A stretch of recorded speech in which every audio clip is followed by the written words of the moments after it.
नमस्कार दोस्तों, study with Rajesh Maurya के यूट्यूब चैनल पे आपका स्वागत है। आज का जो मेरा क्लास रहेगा एग्रोनॉमी का है। तो एग्रोनॉमी में हम आज आप सबको बताएंगे यानी क्रॉप के बारे में। आज स्टार्ट करते हैं क्रॉप यानी फसलों के बारे में स्टार्ट करेंगे। तो फसलों के बारे में पढ़ते रहेंगे, लेकिन बीच बीच में अगर कोई जैसे हम क्लासिफिकेशन के अंदर कुछ बचे हैं तो जितने हम आप सबको नोट्स बना पाएंगे धीरे धीरे एडिशनल चीज़ें ऐड करके हम बीच बीच में आप सबको वीडियो बनाते रहेंगे। तब तक हम क्राफ भी बीच बीच में देखते रहते हैं। अगर क्राफ पढ़ते रहेंगे तो हमारा जो कोर्स है वो यानी कंप्लीट होता रहेगा, तो पता लगेगा फिर हमारा अगर उस जैसा हमारा फिर नोट्स बनेगा उसी हिसाब से आप सबको हम पढ़ाते चलेंगे। तो आज सबसे पहले हम क्राफ में स्टार्ट करेंगे सीरियल्स क्राफ। क्या पढ़ेंगे? Cereals crop.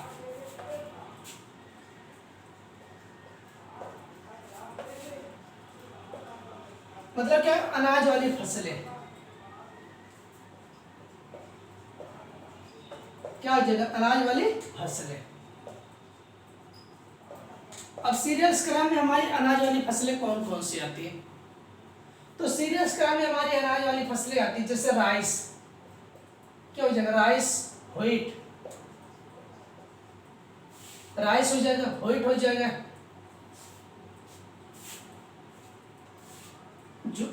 ज्वार, बाजरा, बार्ले, मेज। ये सब हमारे किसके? अनाज वाली फसलों के अंतर्गत आती है। तो जैसे हमारा राइस मतलब धान है, चावल, व्हीट यानी गेहूं, ज्वार मतलब हमारा ज्वार हो जाए, बाजरा तो बाजरा हो जाए, बार्ले मतलब जौ हो जाएगा, और मेज मतलब मक्का। तो ये सब हमारे किसके अंतर्गत आते हैं? सीरियल्स क्रॉप के अंतर्गत आते हैं। अब सीरियल्स क्रॉप में सबसे पहले हम देखेंगे राइस यानी व्हीट।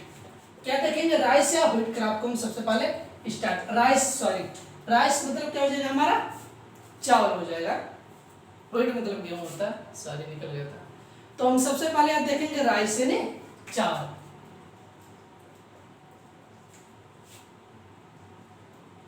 या धान देख ले, राइस मतलब धान भी लिख सकते हैं। क्या? धान भी हम लिख सकते हैं। तो सबसे पहले राइस मतलब हम धान की क्रॉप स्टार्ट करते हैं। किसकी? धान की क्रॉप स्टार्ट करेंगे। तो ये हमारे किसके? सीरियल्स क्रॉप के अंतर्गत आते हैं। तो राइस का हम सबसे पहले देखते हैं बोटेनिकल नेम। क्या हो जाएगा? Botanical name. बोटेनिकल नेम को हिंदी में क्या कहते हैं? वानस्पतिक नाम।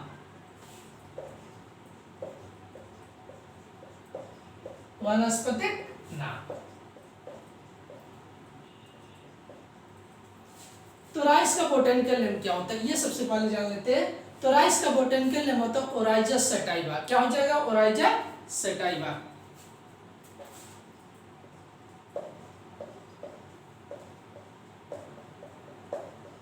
ओराइजा सटाइवा, इसको हम लिख सकते हैं हिंदी में भी ओराइजा सटाइवा। क्या हो जाए? Oryza sativa. तो ये हमारा राइस का बोटेनिकल नेम हो जाए। अब आ जाता है फैमिली। फैमिली मतलब क्या होता है? कुल। जैसे हम बोल सकते हैं परिवार। इससे क्या बोला जा सकता है? परिवार। तो कभी कभी पूछा जा सकता है कि धान किस परिवार का सदस्य है, या किस कुल का संबंधित, किस कुल से संबंधित है, या किस फैमिली का है। तो हमारा धान जो हो जाएगा, राइस हो जाएगा हमारा किस फैमिली? पोएसी या ग्रेमनी। क्या हो जाए? पोएसी हो जाएगा या ग्रेमनी। या इसको हम लिख सकते हैं ग्रेमनी।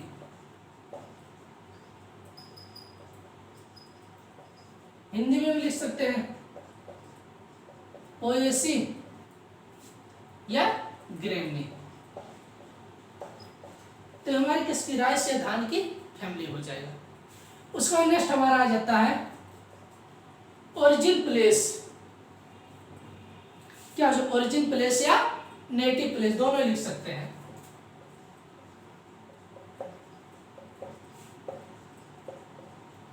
ओरिजिन प्लेस या ओरिजिन प्लेस मतलब क्या होता है? उत्पत्ति स्थान।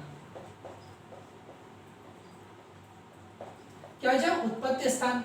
जबकि नेटिव प्लेस नेटिव प्लेस मतलब क्या होता है, मूल स्थान। नेटिव प्लेस मतलब क्या होता, मूल स्थान। दोनों के केवल पूछने का तरीका अलग है, लेकिन आंसर दोनों का सेम होता है, यानी एक ही होता है। तो इसका मूल स्थान क्या होता है, इंडो बर्मा या भारत।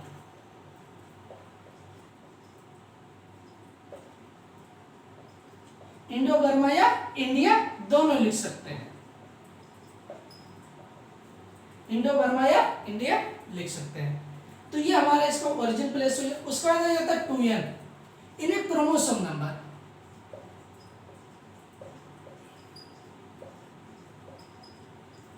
क्रोमोसोम नंबर जिसे हिंदी में क्या कहते हैं, गुणसूत्र संख्या।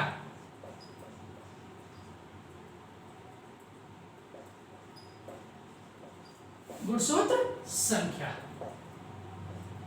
तो क्रोमोसोम नंबर या गुणसूत्र संख्या कितनी होती है, इसको भी हमें जानना जरूरी है। तो 2n बराबर कितना होता है इसमें, 24। कितना होता है, 24 हो जाएगा।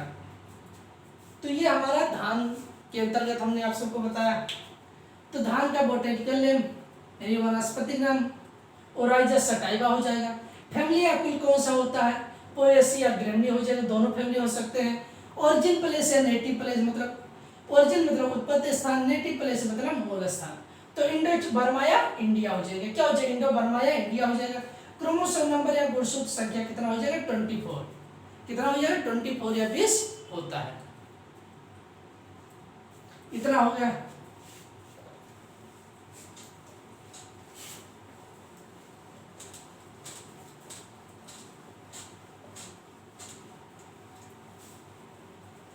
आगे हम देखते हैं एक क्वेश्चन और हम आप सबको कभी कभी पूछ लेते हैं। According to Vavilov origin of rice, मतलब बेबी लो के अनुसार धान का उत्पत्ति स्थान क्या होता है। एक क्वेश्चन बता दें, बहुत ही महत्वपूर्ण क्वेश्चन आप सबके लिए। बेबी लो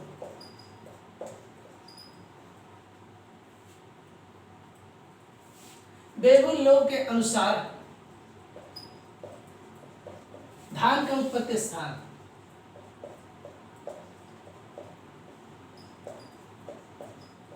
धान का उत्पत्ति स्थान होता है,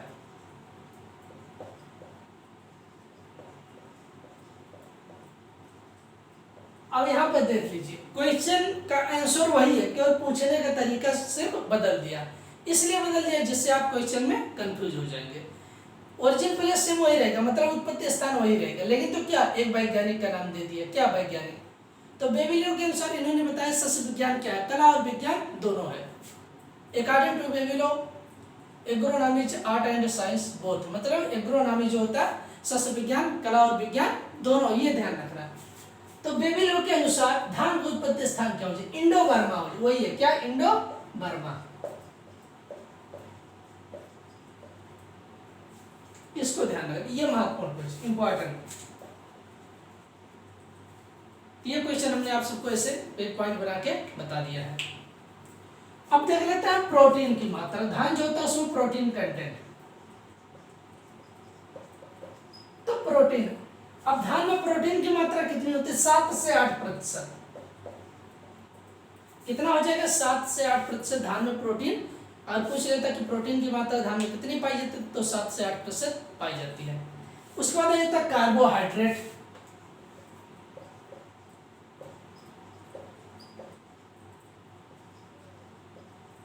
अब धान में कार्बोहाइड्रेट की मात्रा यानी जो हमारा राइस होता है उसमें कार्बोहाइड्रेट की मात्रा कितनी पाई जाती है, तो 72%, 72।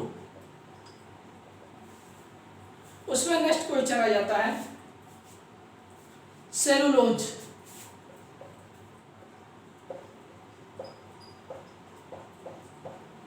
अगर पूछ लेता कि धान में सेलुलोज की मात्रा कितनी पाई जाती है, तो 11.8%। और एक और अगर पूछ लेता राख, राख मतलब वही जो भूसी छिलका होता है, तो राख कितना पाई जाता, 5.9%। कितना होता है, 5.9% होता है। अब आता है राइस से चावल में प्रोटीन की मात्रा 7 से 8% होता है। कार्बोहाइड्रेट की मात्रा 70 से 72 या 72 लिख सकते हैं।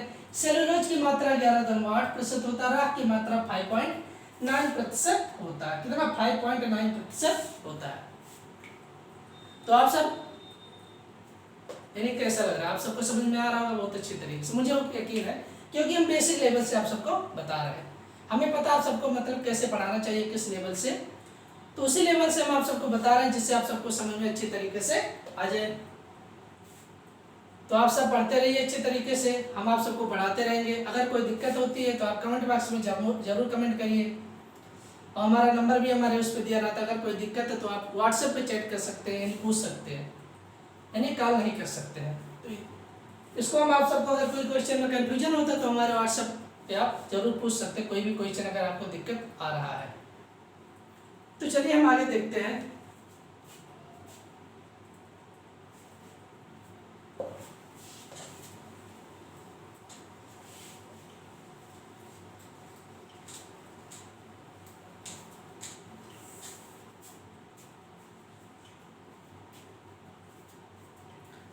अब अगला question, rice is stable food. Rice क्या होता है? स्टेबल फूड होता है।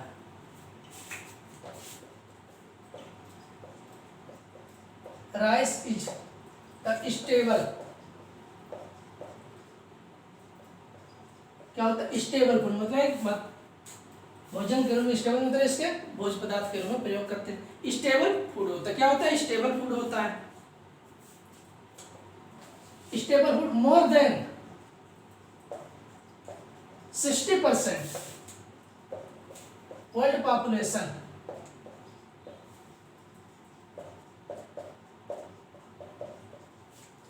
More than 60% of world population, यानी पूरे विश्व की जो जनसंख्या होती है उसका लगभग 60% से अधिक, क्या हो जाएगा? 60% से अधिक, 60% से अधिक लोग इसे क्या स्टेबल फूड के रूप में प्रयोग करते हैं। किसके रूप में? तो ये ध्यान रखना, rice is the stable food. क्या होता है? स्टेबल, मजबूत है, संरक्षित बोल। More than 60% of the world population, पूरे विश्व के लगभग जितनी भी जनसंख्या है उससे 60% से अधिक लोग क्या होते हैं? इसे स्टेबल फूड के रूप में हम प्रयोग करते या उगाते हैं। एंड, या इसको हम लिख सकते हैं and south east Asia, south east Asia क्या होता है? दक्षिणी पूर्वी एशिया। क्या होता है? दक्षिणी पूर्वी एशिया। अबाउट लगभग 90%, क्या होता है? 90% of rice grown, rice grown in the world,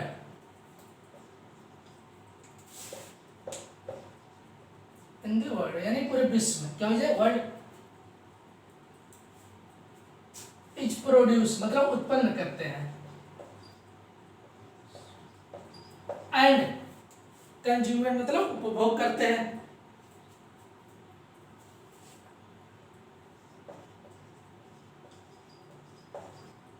and consumer मतलब उपभोग करते हैं इन एशिया में। अब इसका पूरा मतलब हम आप सबको समझा दे रहे हैं, पूरा अच्छी तरीके से समझ में आ जाए। तो पूरे विश्व की जितनी भी जनसंख्या, पहले हम विश्व करें तो उसके लगभग 60% से अधिक लोग इसे स्टेबल फूड के रूप में प्रयोग करते हैं। कितने? पूरे विश्व की। Rice is the stable food more than 60% of world population, तो पूरे विश्व की जितनी भी जनसंख्या उसमें लगभग 60% लोग क्या होता है? इसे स्टेबल फूड के रूप में प्रयोग करते हैं। एंड साउथ ईस्ट एशिया, दक्षिणी पूर्वी एशिया, अबाउट लगभग 90% ऑफ राइस ग्रोन, 90% जो होता है जितने भी हमारे एशिया के अंतर्गत, दक्षिणी पूर्वी एशिया के अंतर्गत आते हैं, उसमें लगभग 90% लोग rice grown in the world, पूरे विश्व में जितने भी जो हमारी दक्षिणी पूर्वी एशिया आती है उसके अंतर्गत पूरे विश्व में जो देश आते हैं उसमें 90% लोग धान को उगाते हैं। व्हाट इज प्रोड्यूस मतलब विश्व में उगाते हैं, एंड कंज्यूम्ड मतलब इसका उपभोग करते हैं इन एशिया, एशिया के अंतर्गत। तो सीधा सीधा आप ये समझ लेना कि पूरे विश्व में अगर देखा जाए तो उसके 60% से अधिक जनसंख्या जो है धान को स्टेबल फूड के रूप में प्रयोग करती है। और अगर एशिया की बात देखा जाता है कि दक्षिणी पूर्वी एशिया के अंतर्गत 90% से अधिक लोग क्या होते हैं? धान का उत्पादन करते हैं और उसका उपभोग करते हैं। तो इसका कहने का मतलब ये, इतना आप सबको समझ में आ गया होगा। अब हम आगे देखते हैं, राइस इज ट्रॉपिकल क्लाइमेट। क्या होता है? ट्रॉपिकल क्लाइमेट का होता है।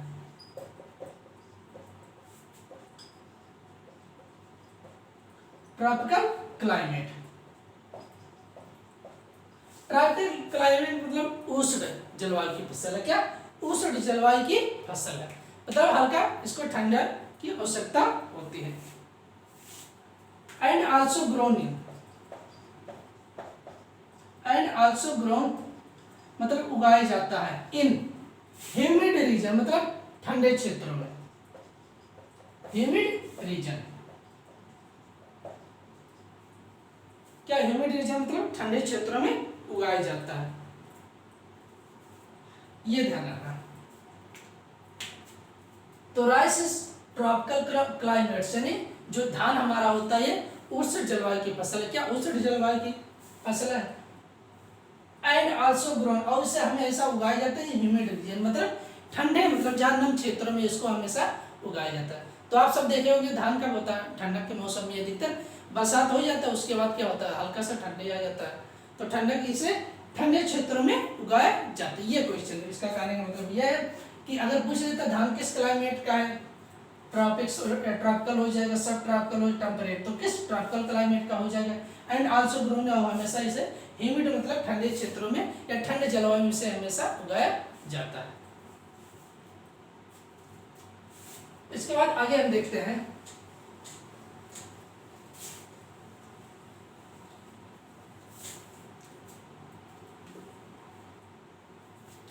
अब देख लेते हैं विश्व में सबसे अधिक धान के क्षेत्रफल किस देश का है। हाईएस्ट एरिया मतलब सबसे अधिक क्षेत्रफल आर फाउंड, मतलब पाया जाता है राइस इनोवेटिव। विश्व में सबसे अधिक धान का क्षेत्रफल किस देश का? Which country highest area found in rice crop. तो अगर देखा जाए विश्व में सबसे अधिक क्षेत्रफल, अब यहां पर हम देख लेते हैं विश्व, द वर्ल्ड यानी विश्व की बात कर लेते हैं। किसकी? विश्व की बात कर लेते हैं। तो विश्व में सबसे ज्यादा देखा जाता है क्षेत्रफल। क्षेत्रफल मतलब क्या होता है? एरिया। तो विश्व में सबसे अधिक धान का क्षेत्रफल किस देश का है? अब विश्व की बात कर रहे हैं तो किस देश का हो जाएगा? तो हमारा क्षेत्रफल की बात करेंगे तो भारत, यानी इंडिया। तो ये भी ध्यान, विश्व में सबसे अधिक धान का क्षेत्रफल किस देश का? तो किसका हो जाएगा? भारत। उसका कहा जाता है प्रोडक्शन, यानी उत्पादन में किसका आ जाता है?